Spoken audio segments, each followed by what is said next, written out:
Hi, good morning. Today we are continuing the chapter 9. In this section, we are defining perfectly convex set. Now, what do you mean by a perfectly convex set? A set K subset of X is called perfectly convex if and only if for every bounded sequence Xi belongs to K and for every sequence of real alpha I greater than or equal to 0 such that sigma I varies from 1 to infinity alpha I equal to 1 equal to alpha I equal to 1 we have that sigma I varies from 1 to infinity alpha I xi belongs to K. Okay, then we call K is perfectly convex.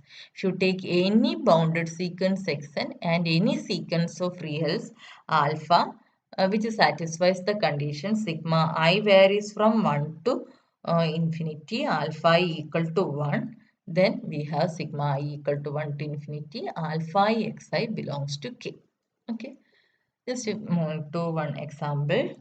Consider the Banach space R and K equal to closed interval 0, 1. Let Xn be a bounded sequence in K. And let alpha n be real sequence such that alpha n greater than or equal to 0 and sigma n equal to 1 to infinity alpha n is equal to 1. Okay. So as xn belongs to 0, 1, for every n, xn is less than or equal to 1. Okay. Therefore, sigma n equal to 1 to infinity, alpha n xn is less than or equal to sigma n equal to 1 to infinity alpha n because xn is less than or equal to 1. Okay, and this is actually equal to 1.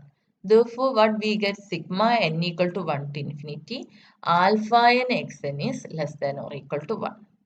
Clearly alpha n greater than or equal to 0, xn greater than or equal to 0. Therefore, this sum is also greater than or equal to 0. Therefore, this sum clearly belongs to closed interval 0, 1.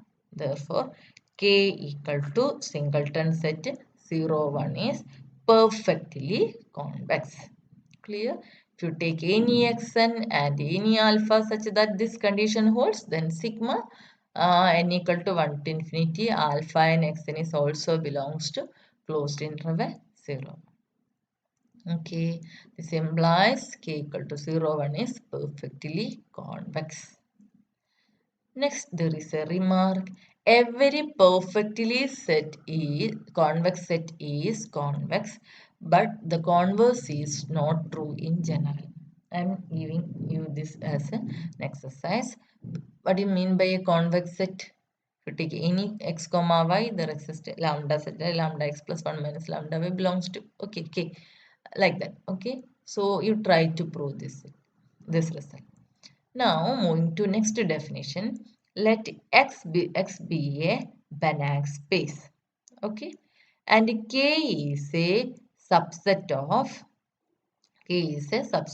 X. Then kernel of K or center of K is defined as KC.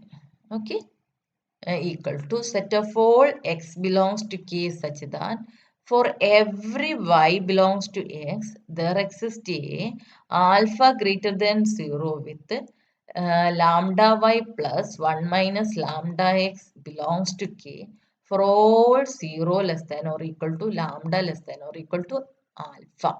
Once again, Kc equal to set of all x belongs to K such that for every y belongs to x, there exists a alpha greater than 0 with lambda y plus 1 minus lambda x belongs to K for all 0 less than or equal to lambda less than or equal to alpha. Actually, what is meaning of this one? What is the meaning of this one? This is actually this is actually line joining x and y. Okay, so if x belongs to C, what is the geometrical meaning? If x belongs to KC, if and only for any, okay, for any y belongs to x, at least some part of line joining x and y must belongs to K. Okay, if you take any, this KC consists of those x belongs to K such that for every, if you take any y belongs to x, the line joining, suppose this is our x and this is our y, and this line joining part must belongs to K. Then we call, that is called KC. Clear?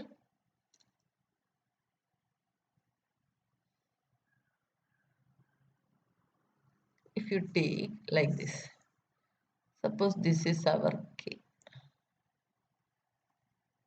What is KC? If you take any point, suppose this is an open board. If you take any x and for every y belongs to x, the line, the x step, suppose this is any y, then some part is here, okay, in K. So example, x equal to r and k equal to closed interval 0, 1, then kc equal to open interval 0, 1. Okay, if you consider this like k equal to 0 and 1. If you take any point here other than 0 and 1, some part of line joining this point in our K and some point in R clearly belongs to open interval 0, 1. But if you take any point 0 here, if you take any 0, then clearly the line joining 0 and a point here clearly does not belongs to this side. Okay, it's not belongs to this set. Therefore, 0 cannot be, it is impossible that 0 belongs to KSC. Similarly, 1 also. So, here we have this one.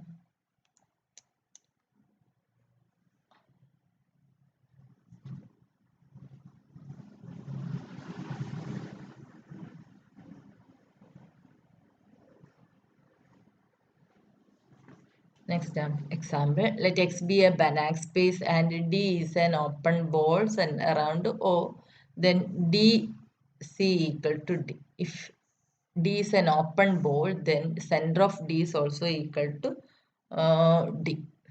We have DC is clearly subset of D. Okay, that we have shown. Okay, by definition itself.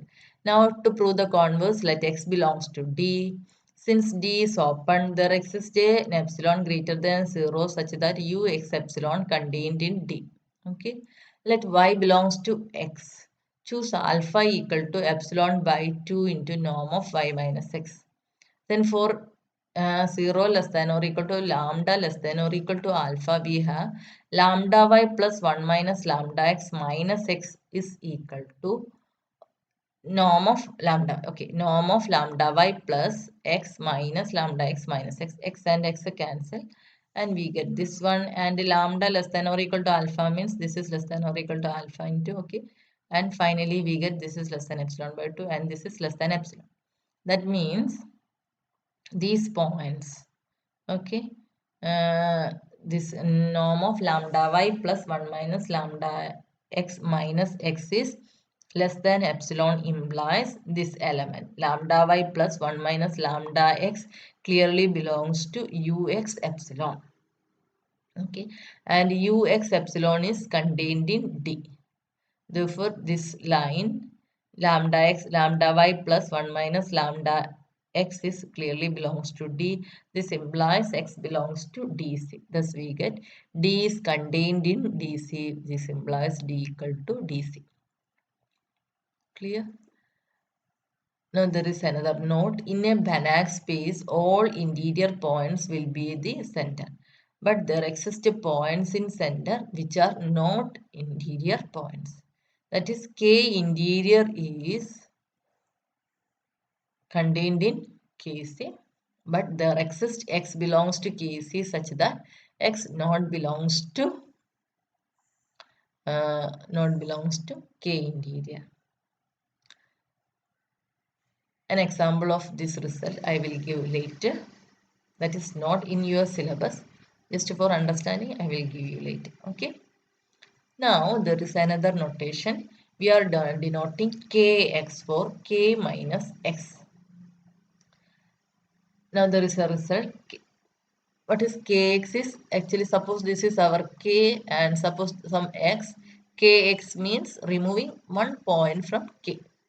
Now kx closure equal to k closure minus x. Okay. Just if you take any set and its closure, kx is actually obtained from k, just removing a point from k. So k closure is clearly, k closure means this does not contain point x. Therefore, kx closure equal to k closure minus x. It is easy. Okay. Similarly, kx interior equal to k interior minus x. Kxc equal to kc minus x. Okay. Now there is another note. K minus x is perfectly convex if and only if k is perfectly convex. Okay. First I am proving the converse part. Suppose k is perfectly convex. Then for every bounded sequence xi belongs to k, and for every sequence of real alpha I greater than or equal to 0, such that sigma I equal to 1 to infinity alpha I equal to 1, we have sigma I equal to 1 to infinity alpha I xi belongs to k by the definition of perfectly convex set. Okay. Now we have to prove k minus x is perfectly convex. That means what we have to prove? We have to prove every bounded sequence yn in kx and alpha I such that this equal to alpha sigma equal to 1 and alpha equal to 1 implies we have to prove sigma alpha I yi must belongs to kx. This is what we have to prove. Okay. Now since yn belongs to kx, yn is equal to, what is actually yn? Yn is, what is actually x, kx, k minus x. So yn you can write as xn minus x, where xn belongs to k. Now norm of yn less than or equal to m. Since yn is bounded, because norm of xn is equal to, yn is a bounded sequence implies we get norm of yn less than or equal to m. Now norm of xn is equal to norm of yn plus x, which is less than or equal to norm of yn plus norm of x. This is equal to m plus norm of x, that's equal to m. This implies xn is a bounded sequence. So here yn is a bounded sequence and here xn is a bounded sequence, and but we assume that k is perfectly convex and xn is a bounded sequence in k. And for the given alpha real numbers, what we get is sigma alpha xi belongs to k. Now sigma alpha I yi equal to sigma alpha I xi minus x, sigma alpha I xi minus sigma alpha I x, sigma alpha I xi minus x into sigma alpha I, and that's equal to this minus x, and this belongs to k. Okay, therefore this belongs to k minus x. This implies sigma alpha I yi belongs to k minus x. This implies kx is perfectly convex, or k minus x is perfectly convex. Now for the necessary part, suppose kx is perfectly convex and we have to show that k is perfectly convex. Let xn be a bounded sequence in kx. Suppose kx is perfectly convex. Let xn be a bounded sequence in kx, and let alpha n greater than 0 be such that sigma I equal to 1 to infinity, alpha I equal to 1. Okay. Now xn minus x is clearly a bounded sequence in kx. Since kx is perfectly convex, we get sigma alpha in xn minus x belongs to kx. Sigma alpha in xn is equal to sigma alpha in xn minus x plus x. That's equal to sigma alpha in xn minus x plus sigma alpha in x. And this is equal to sigma alpha in xn minus x. And this is actually x, and this belongs to, as kx is perfectly convex, this belongs to kx, that is k minus x and plus x. This implies this belongs to k. Okay, this implies k is perfectly convex. Now we are moving to one theorem that is very important. If K is perfectly convex in a Banach space X, then K interior is equal to Kc equal to K closure C equal to K closure interior. Once again, suppose K is a perfectly convex set in a Banach space, then K interior equal to Kc equal to K closure C equal to K closure interior. To prove this, we are proving K closure interior is contained in K naught, contained in Kc, contained in K closure C, contained in K closure interior. But these two relations are easy. We have to prove K interior is contained in K closure. We already proved this because we can same proof. Suppose you take some K interior and you can use this proof. Okay, try to do this. Suppose okay, DC. Suppose D is an open ball. K interior means every points are interior points. So if you take any point, X belongs to K, and as X is an interior point, you can write as K is as X is an interior point, there exists an epsilon greater than 0, and you use same proof. And finally, you get K, X belongs to DC. Okay.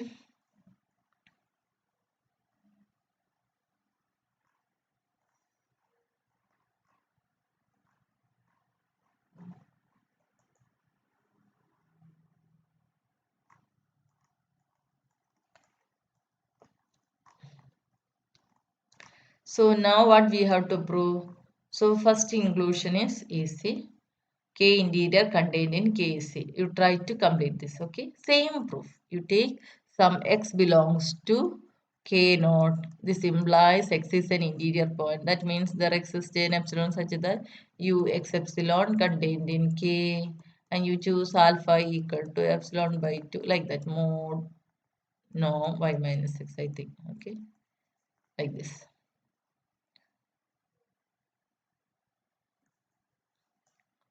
Now to show that Kc contained in K closure C. Kc contained in K closure C. Let x belongs to Kc. Then for every y belongs to x, there exists alpha greater than 0 such that lambda y plus 1 minus lambda x belongs to K closure by the definition of Kc for 0 less than or equal to lambda less than or equal to alpha. Okay. Now, since K contained in K closure, we get for every y belongs to X, there exists a alpha greater than 0 such that lambda y plus 1 minus lambda x belongs to K closure for every 0 less than or equal to lambda less than or equal to alpha. Okay. Because K is contained in K closure. If you take any X belongs to Kc, we have this result, and X belongs to K implies X belongs to K closure. Okay. Similarly, this belongs to okay, lambda y plus 1 minus lambda x belongs to K closure for every 0 less than or equal to lambda less than or equal. This implies X belongs to K closure C.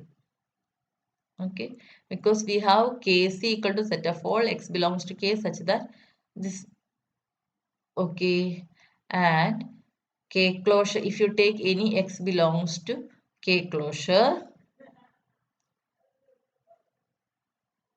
because if you take any X belongs to C, what is Kc closure? Set of all X belongs to K closure such that for every Y belongs to X, there exists alpha greater than 0 that belongs to K closure. But we have this, if you take any X belongs to K, with such that lambda y plus 1 minus lambda x belongs to K, And as K contained in K closure, we get lambda y plus 1 minus lambda x belongs to K closure. So let x belongs to K be such that lambda y plus 1 minus lambda x belongs to K closure. So x belongs to B, x belongs to K implies x belongs to K closure. Therefore, that x must belongs to K closure. Okay, therefore, Kc is contained in K closure C. Now we have to prove these two equalities. Thus we get this implies this one, this implies this one. So now we have to prove this implies this one, also this implies this one. So first we have to prove K closure interior is contained in K interior. To prove K closure interior contained in K interior, what we are going to prove is 0 belongs to K closure interior implies 0 belongs to K closure, K interior. So we are going to prove K closure interior contained in K interior. We are going to prove this. Why? We know that K closure, Kx interior equal to closure is equal to K closure minus X. Similarly, Kx interior like this. So K closure minus X interior is equal to K closure interior minus X. Thus we get K closure minus X interior is equal to K closure interior minus X. Assume 0 belongs to K closure interior implies 0 belongs to K interior. So 0 belongs to K closure interior means 0 belongs to K interior. That means let X belongs to K closure interior.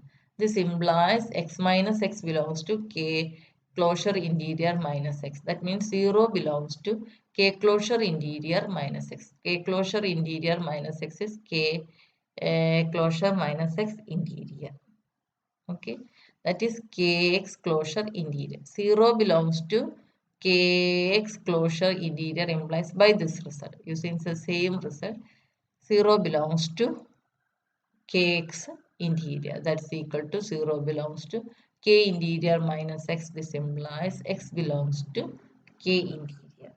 Okay, so for proving this, for proving K closure interior is contained in K interior, what we are going to prove is 0 belongs to K closure interior implies 0 is an interior point of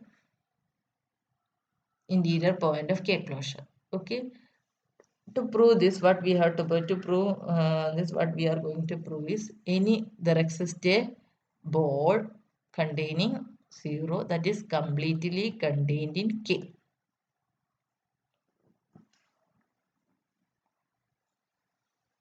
Okay, 0 belongs to K closure interior, and we have to prove what we have to prove is 0 belongs to K interior.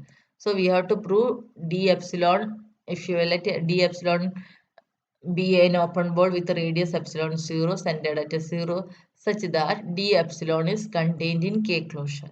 So if we prove d epsilon is, or there exists a ball completely contained in K, that means 0 is an interior point of K. Okay. Let once again I am repeating. Let 0 belongs to K closure interior. What we have to prove is 0 belongs to K interior. What is the meaning of that? We have to prove there exists a ball centered at origin and that completely contained in K. 0 is an interior point means if you take any point in there exists a neighborhood of 0 and or there exists a ball containing 0 that is completely contained in K. This implies 0 is an interior point. Okay. Now here given is 0 is an interior point of K closure. That means there exists an open ball completely containing K closure and that open ball is d epsilon. Okay.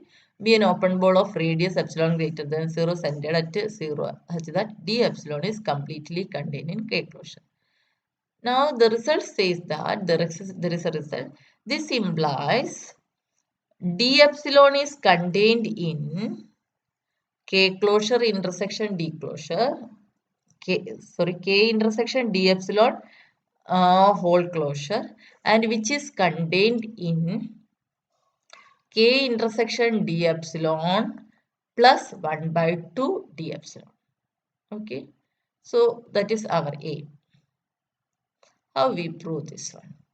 K intersection d epsilon is contained in this one. There is no need to write this proof for exam, just for understanding I am telling this. So let x belongs to d epsilon.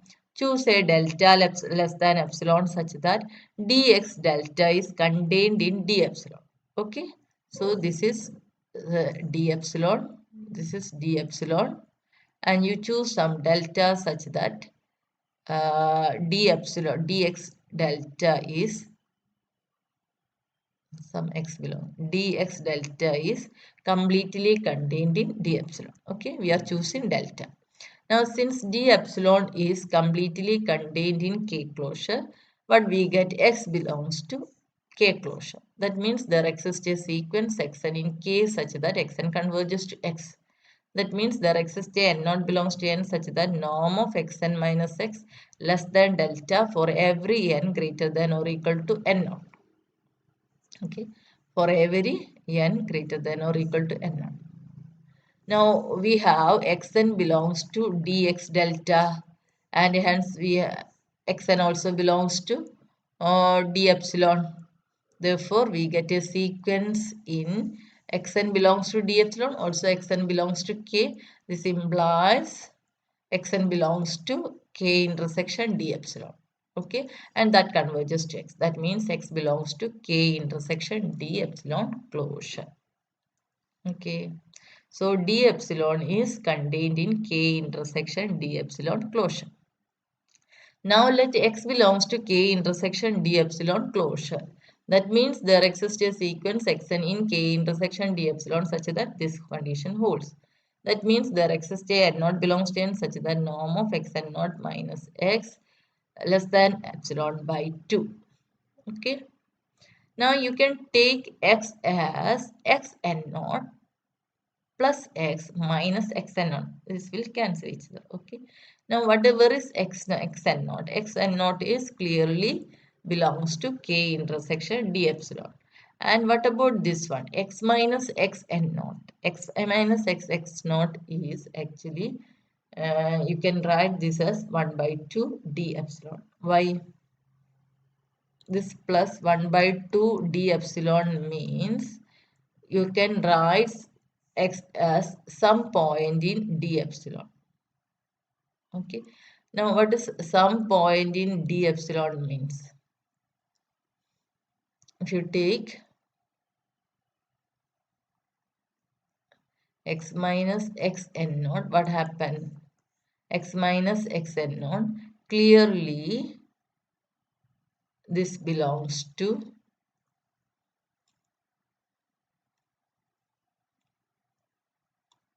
xn naught.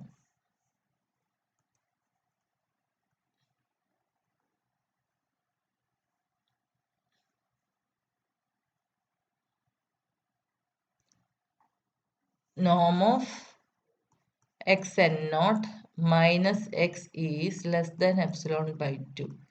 What is the meaning of that?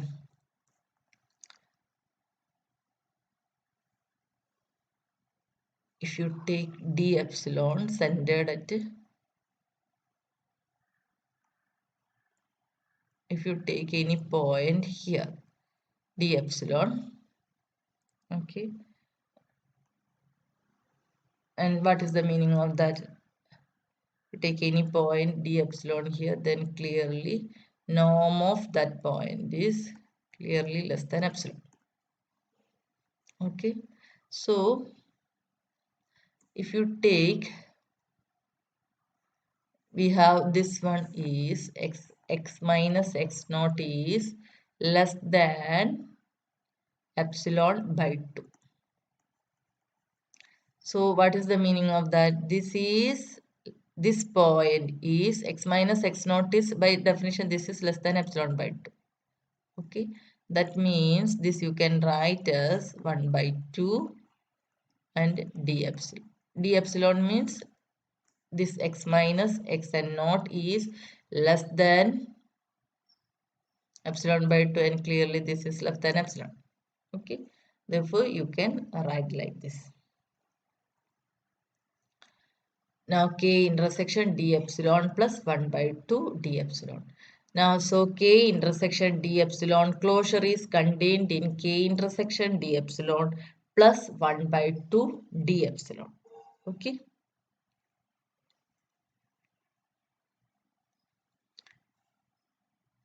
Now, for any alpha greater than 0, alpha into D epsilon is a subset of alpha into K intersection D epsilon plus alpha by 2 D epsilon multiplied throughout by alpha. Okay, the above equation multiplied throughout by alpha.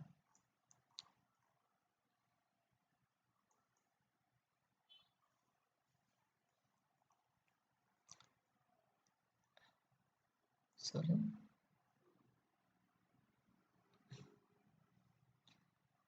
Now we have to show that 1 by 2 d epsilon is contained in K.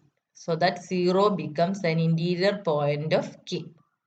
Because if you prove this, then clearly 0 becomes interior point of K. So since 0 belongs to 1 by 2 epsilon, d epsilon, let y belongs to 1 by 2 d epsilon. Okay, then we can write y equal to 1 by 2 x1 plus y1 because 1 by 2 d epsilon is contained in 1 by 2 k intersection d epsilon alpha, this result, using this result. Here you replace 1 by 2 alpha by 1 by 2 d epsilon. This is equal to 1 by 2. Okay. So 1 by 2 x1 plus y1. X1 belongs to k intersection d epsilon and y1 belongs to 1 by 4 d epsilon. Now 1 by 4 d epsilon means this is equal to 1 by 4 x2 plus y2 where y2 belongs to this one. Proceeding like this, we get y equal to 1 by 2 raised to an xn. Okay, this implies this xn's are bounded sequence in k. K is perfectly convex. This implies y belongs to k because this sum is 1 and this belongs to k. Okay, this implies y belongs to 1 by 2 d epsilon contained in k.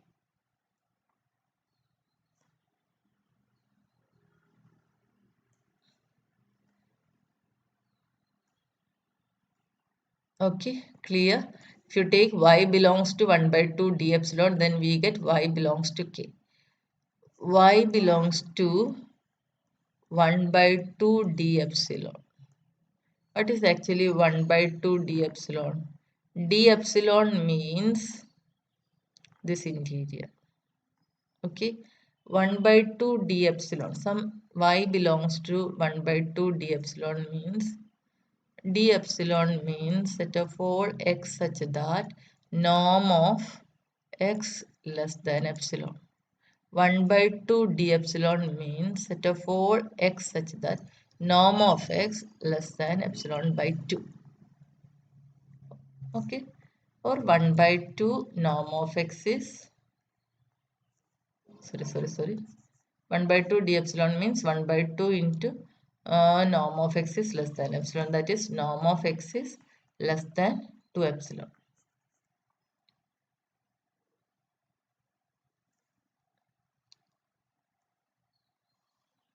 Some mistake happened, I think. Okay, once again, sorry. Uh,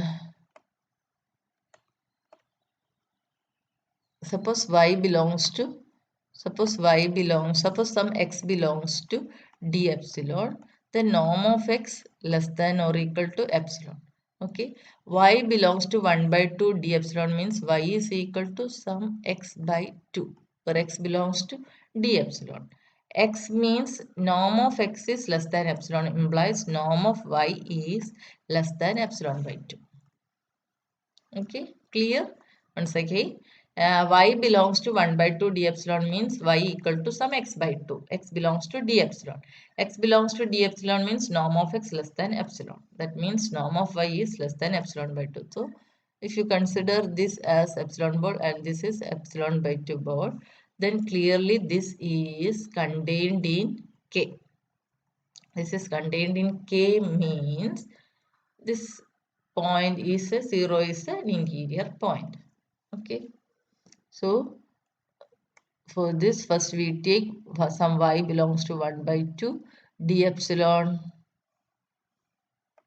Okay, so 1 by 2 d epsilon means y is in the interval. Actually, this is y is in the interval ux epsilon by 2, or sorry, 0 epsilon by 2. Ball with the center at 0 and origin radius epsilon by 2. So, some y belongs to 1 by 2 d epsilon means actually y is in the ball with the center 0 and epsilon by 2. This implies y belongs to k. What we get is this one.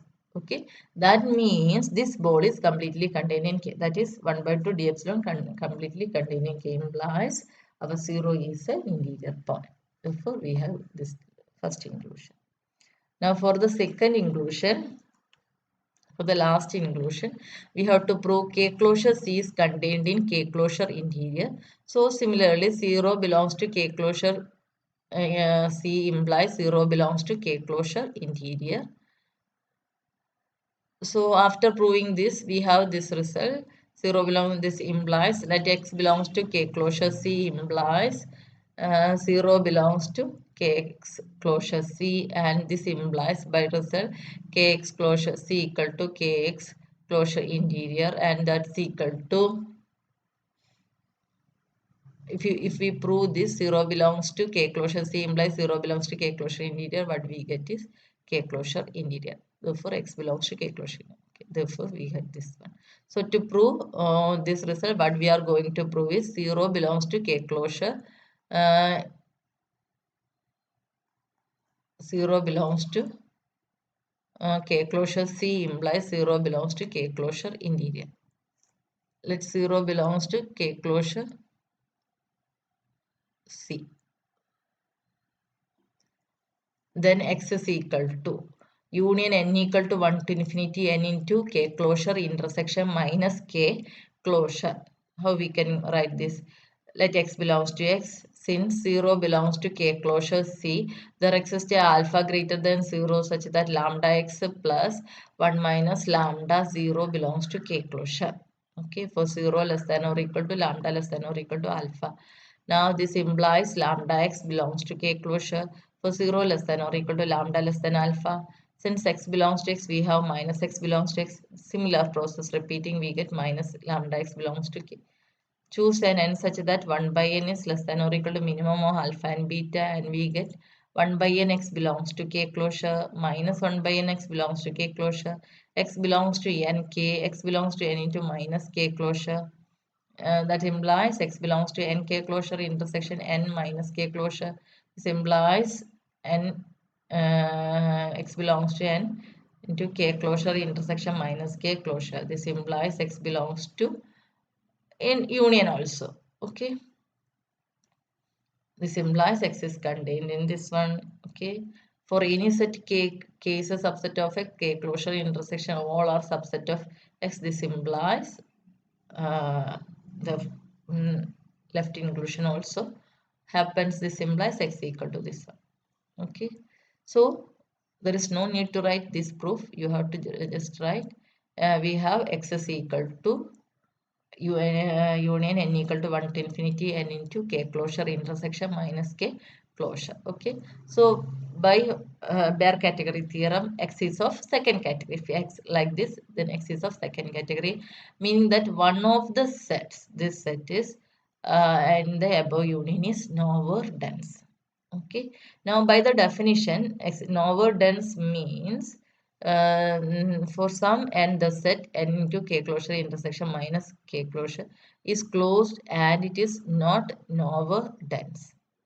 Okay, and consequently it has an interior point. Nowhere dense means consequently it has an interior point. This implies that the set K closure intersection minus K whole closure also has an interior point, say x naught. Okay, that is for some epsilon greater than 0, dx naught epsilon is contained in this one, where dx naught epsilon is an open ball centered at x naught. It follows that dx naught epsilon is contained in K closure and dx naught epsilon is contained in minus K closure. Since K is convex, we obtain d0 epsilon is contained in 1 by 2 dx naught epsilon minus 1 by 2 dx naught epsilon. and this is contained in 1 by 2 K closure plus 1 by 2 K closure, which is contained in K closure. Therefore, what we get is 0 belongs to K closure interior. There exists an open ball such that this is completely contained in K closure. That implies 0 belongs to K closure interior, because what we get is d0 epsilon is contained in K closure. That means there exists a neighborhood of 0. There exists a neighborhood of 0 that is completely contained in K closure. This is K closure. That means this 0 is an interior point of K closure. Okay. So to prove this one, what we have to prove? We have to prove this one. D0 epsilon. Okay. This is contained in this one. How we can prove this? Let x belongs to D0 epsilon. This implies norm of x less than epsilon. And x equal to 1 by 2 x plus 1 by 2 x. And that's equal to 1 by 2 x plus 1 by 2 x. X naught minus 1 by 2 x naught plus 1 by 2 x, and cancel each other, and we rearrange this one, and this is equal to x plus x naught. Okay, and clearly this element belongs to dx naught epsilon. Also this element belongs to dx naught epsilon. Okay, therefore we get d0 epsilon is contained in this one.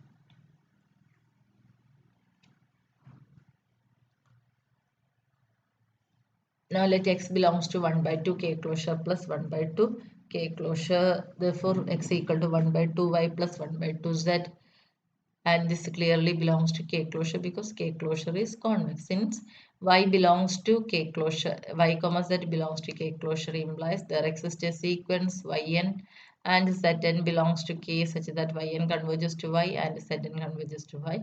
Therefore, 0 less than or equal lambda less than or equal to 1, lambda yn plus 1 minus lambda zn belongs to K. Therefore, this is converges to, but this converges to lambda y plus 1 minus lambda z, and therefore this limit belongs to K closure. This limit belongs to K closure. Okay, so x belongs to K closure.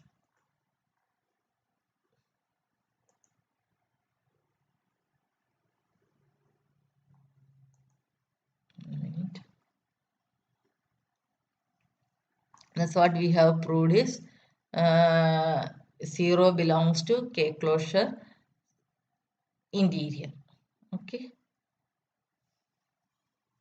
so 0 belongs to K closure. C implies K. 0 belongs to K closure interior.